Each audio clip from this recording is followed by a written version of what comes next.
우리 요한계시록을 지금 이제 말씀을 읽고 또 말씀을 듣게 되는데, 요한계시록 그러면 상징성입니다. 상징성.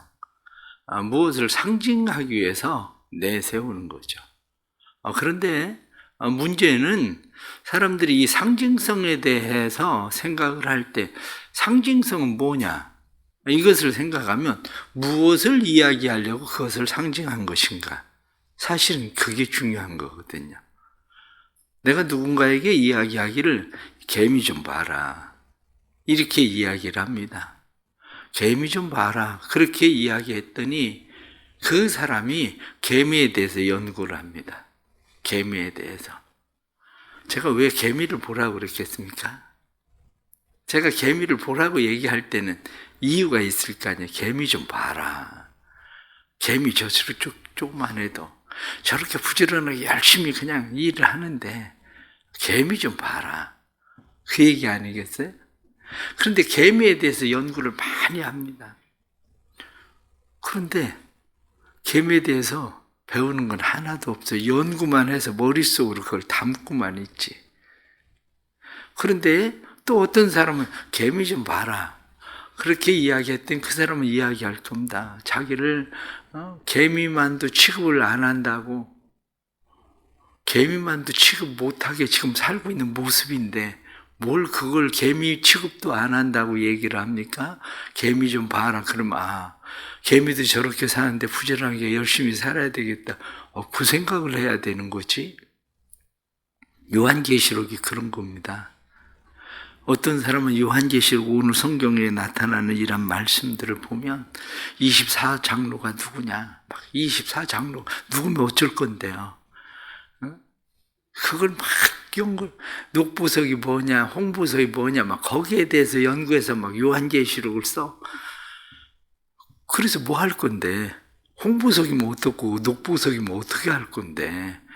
왜 홍보석, 녹보석, 무지개를 왜 얘기하고 있는 건데?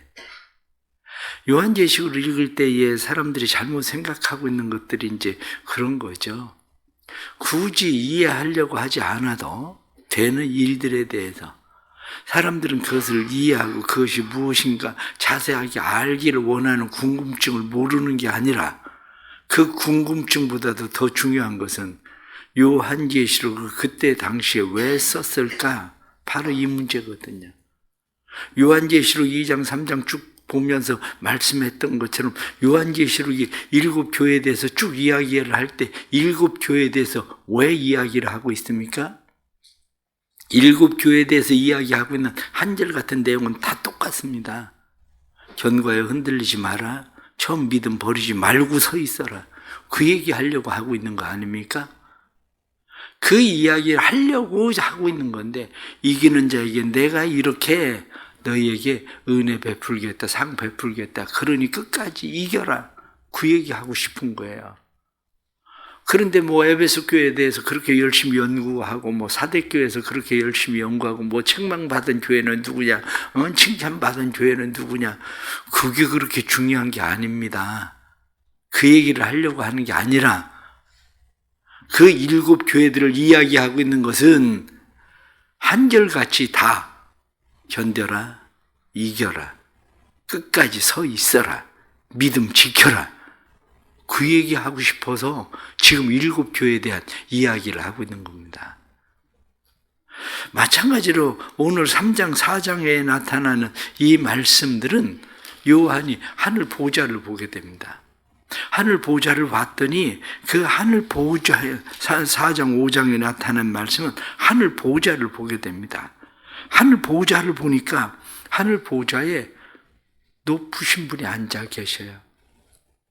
그런데 그 높으신 분이 앉아 계시는데 그 보좌로부터 번개와 음성과 우레소리가 나고, 뿐만 아니라 그에게는 7 등불이 있고, 그리고 7 영들이 있고, 그리고 24장로들이 그를 찬양합니다. 그리고 내 생물들이 그를 찬양합니다. 그런데 지금 제가 여러분들에게 말씀을 드린 것처럼 여러분들이 이 말씀 4장 5장을 읽으면서 깨달아야 되는 게 뭐냐? 바로 그거예요. 굳이 여기에서 보좌에 앉으신 그분에 대해서 막 설명을 하려고 하는 거, 그건 굳이 그렇게 할 필요가 없습니다. 왜냐하면 영적인 일들은 우리가 세상적인 것들로 설명하면 사람의 언어로, 하늘의 일들을 사람의 언어로 표현할 수 있는 것은 마치 시각장애인에게 색을 표현하라는 것과 똑같습니다. 시각장애인이 색을 압니까? 설명은 할 수 있을 거예요. 왜냐, 배우면. 그런데 시각장애인이 색을 몰라요. 사실은. 본인이 색을 나중에 후에 시각장애인이 돼서 그때 봤었던 나뭇잎의 색? 그렇게 하늘의 파란색? 알겠죠? 그렇게 아는 것과 원래 그것을 잘 모르는 사람이 그것을 설명하는 건 전혀 다른 얘기입니다. 마찬가지로 영적인 일들을 영적인 사람이 아니면 설명할 수도 없고, 뿐만 아니라 영적인 사람이라 할지라도 영적인 일을 어떻게 다 설명을 합니까? 내가 원래 시각장애인이 아니었어요. 그런데 시각장애인이 됐습니다. 그런데 시각장애인들에게 내가 색을 설명을 한다고 해봅시다. 그러면 시각장애인들이 내가 설명하는 그 색을 얼마나 이해를 할 수 있을까요? 본 적도 없는 사람들이. 마찬가지입니다. 요한계시록에 대해서 사람들이, 영적인 사람들이 영적인 일을 영적으로 본 것, 영적으로 깨달은 것을 영적이지 않은 사람들에게 그것을 설명하는 일들은 깨닫고 이해하는 일이 결코 쉽지 않아요. 제가 왜 이런 말씀을 드리느냐? 그 이유는 요한계시록을 굳이 그렇게 이해하려고 할 필요가 없다, 그 얘기예요. 요한계시록이 우리에게 무엇을 말씀하려고 하는가를 깨달아야 되는 거지, 요한계시록을 그렇게 이해해야 될 이유가 없습니다. 앞으로 계속 인재앙, 나팔재앙, 대접재앙들에 대해서도 쭉 설명을 해 나가겠지만, 그 재앙들을 여러분들이 이해하면 뭐가 달라집니까? 이해하면 뭐가 달라지냐고. 기근 재앙이 온다고 해서 기근 재앙을 피할 수 있도록 여러분들이 곡식을 쌓아놓고, 아니면 그래서 사람들 저 산속에 들어가 살자고 산속으로 들어가는 겁니다. 그게 중요한 게 아니라니까요. 그러면 오늘 4장과 5장에 나타난 말씀이 중요하게 말씀하고 있는 게 뭡니까? 우리는 하늘 문이 열리는 걸 보나?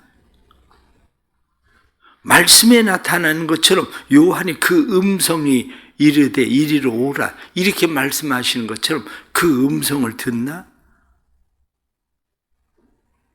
영적인 눈이 열리고 영적인 음성이 들릴 수 있는 사람이 되고 있나?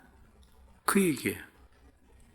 내가 영적인 눈이 열리고 영적인 음성을 듣는 사람이 되지 않는데, 이 요한계시록을 아무리 설명을 해도 그 사람에겐 무슨 의미를 가지고 있습니까? 세례 요한은 어떻습니까? 세례 요한은 예수님을 볼 때에 보라, 하나님의 어린 양이로다. 예수님이 세례를 받을 때에 하늘이 열리고, 그리고 비둘기가, 성령이 그에게 임하는 걸 봅니다. 그리고 음성이 들립니다. 이는 내 사랑하는 아들이여 내가 기뻐하는 자다. 다른 사람들은 그냥 우레소리와 같다 이렇게 표현하죠. 그렇습니다. 우레소리와 같을 뿐이에요. 예수님의 새 제자는 변화산에 올라가서 변화된 모습을 봐, 하늘이 열리고 그곳에 세 분이 계시는 걸 보게 됩니다. 그리고 음성을 들어요. 이는 내가 사랑하는 아들이다. 내가 기뻐하는 자다. 너희는 이의 말을 들어라. 그 음성을 들어요. 우시야는 어떻습니까? 이사야는 어떻습니까? 이사야는 우시야가 죽던 해 하늘문이 열려요. 하나님이 그 영광스러운 보좌에 앉으신 것을 봐요. 스랍들이 그 주변에서 그를 노래하는 것, 거룩하신 그분을 봐요. 그리고 음성을 들어요. 내가 누구를 보내며 누가 우리를 위하여 갈고. 그거는 이상한 사람들에게만 일어나는 일은 아닙니다. 이상한 사람들에게만 일어나는 일이 아니라 그것은 지금도 하나님의 사람들에겐 일어나는 일이라는 거죠.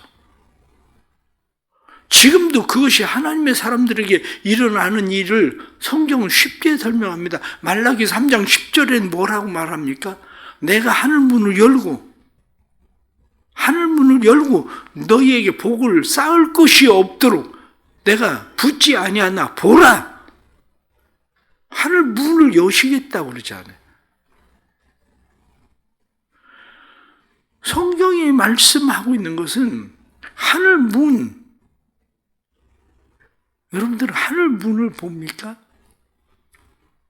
과학자들은 4차원, 5차원, 6차원, 7차원의 세계를 보고 있는데 과학자들은 우린 그게 보입니까? 과학자들은 어떻게 그걸 보고 있을까요? 과학자들. 심지어는 과학자들은 저 별에서 지금 오는 빛, 그게 몇억 광년에서 오는 거잖아요. 몇억 년 전에 오던 빛이 여기 지금 오고 있는 거예요. 그걸 보잖아요. 과학자들은. 우리는 안 보이잖아. 그냥 별 반짝반짝 아름답다. 그 정도지. 거기서 뭐 무슨 블랙홀이니 이런 걸 뭐 우리는 보기를 합니까? 제가 오늘 여러분들에게 말씀을 드리려고 하는 것은, 중요한 것은 하나님 내게도 하늘 문이 열리는 걸 보게 해주세요. 하늘 음성을 들을 수 있게 해주세요. 무릇 하나님의 영으로 인도함을 받는 사람, 하나님의 자녀다. 내가 하나님의 자녀인데 난 왜 하나님의 음성을, 성령의 인도하심을 하나님 나는 왜 못 받습니까?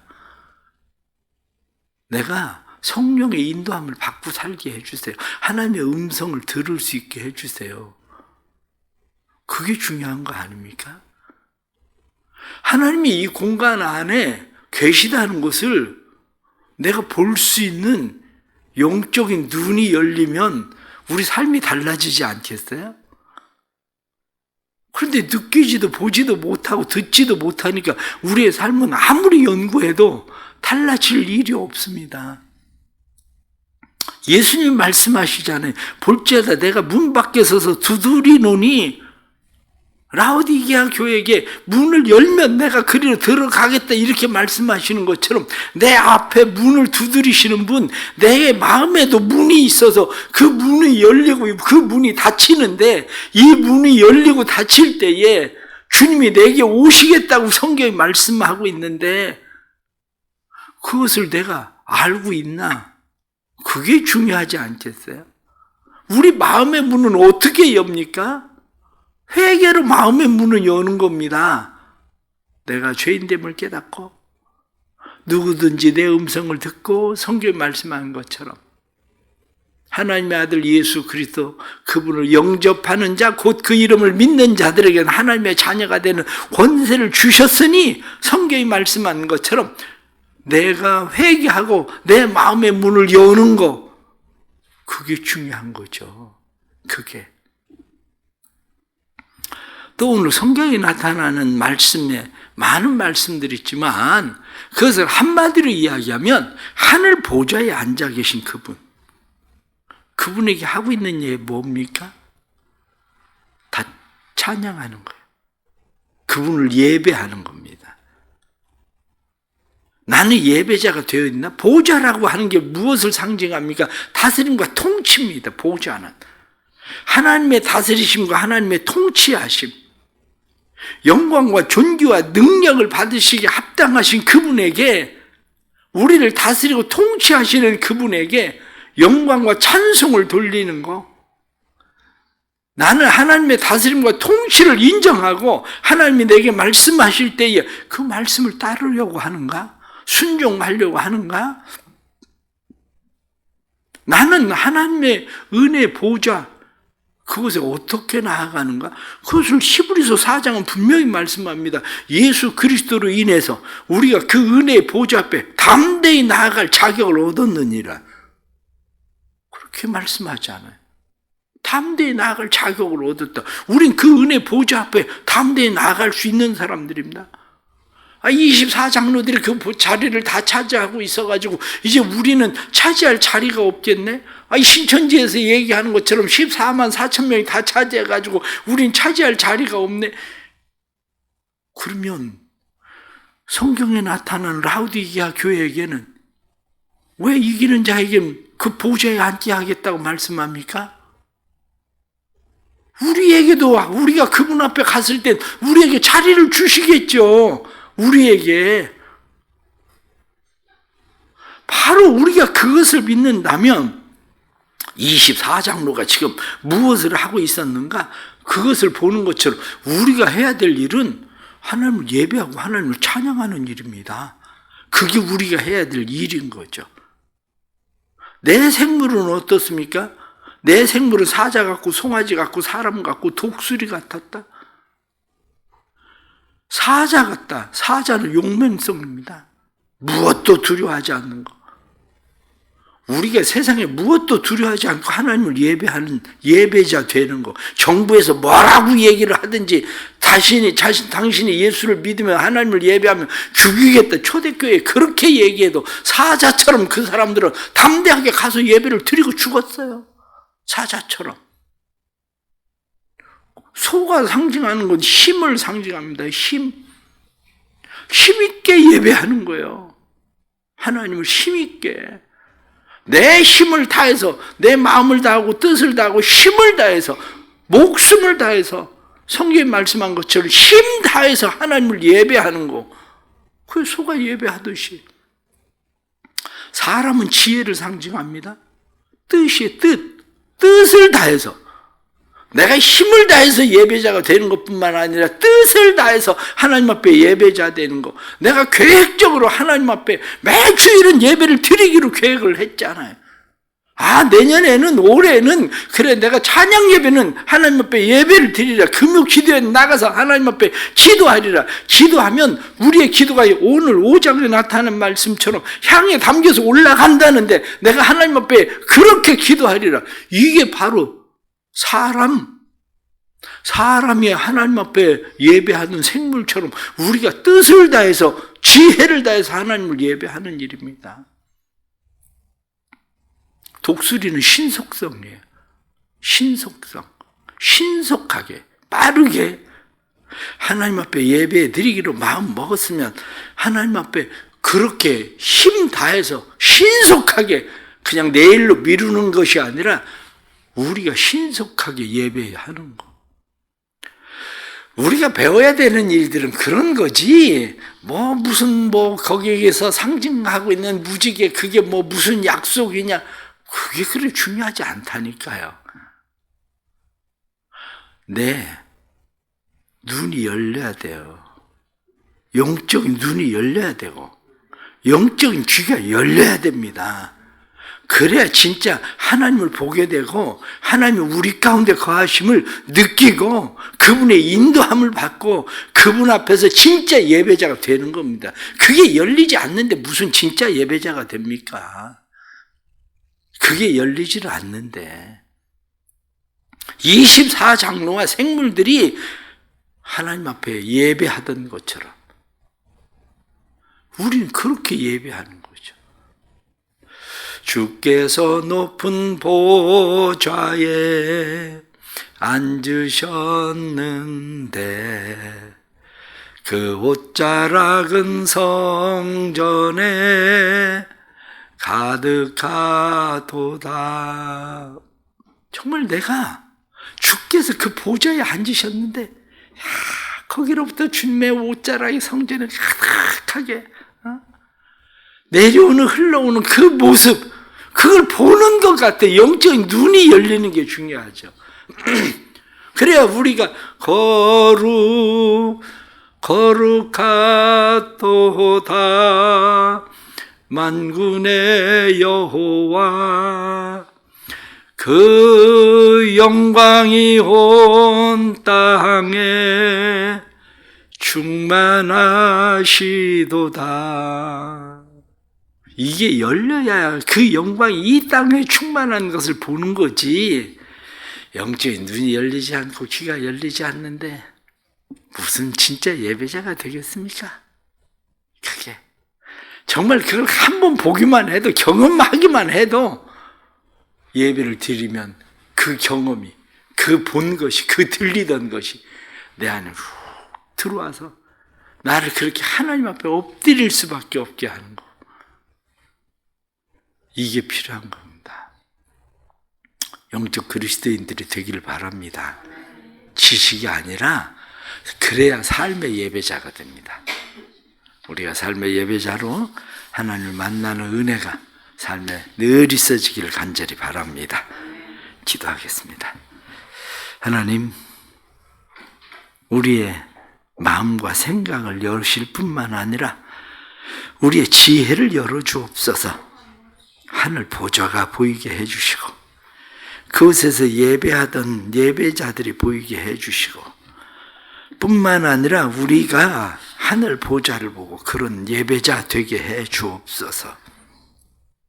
세례 요한도, 주님의 제자들도, 이사야도, 에스겔도 모두가 하늘 영광 보좌를 보던 사람들인데, 하나님, 저희들도 그러한 사람들 되게 해주셔서 오늘도 하나님의 다스리심, 하나님의 통치하심, 그 앞에 영광과 존귀와 권능과 능력을 받으시기에 합당하신 하나님을 예배하며 사는 하루 되게 해 주옵소서.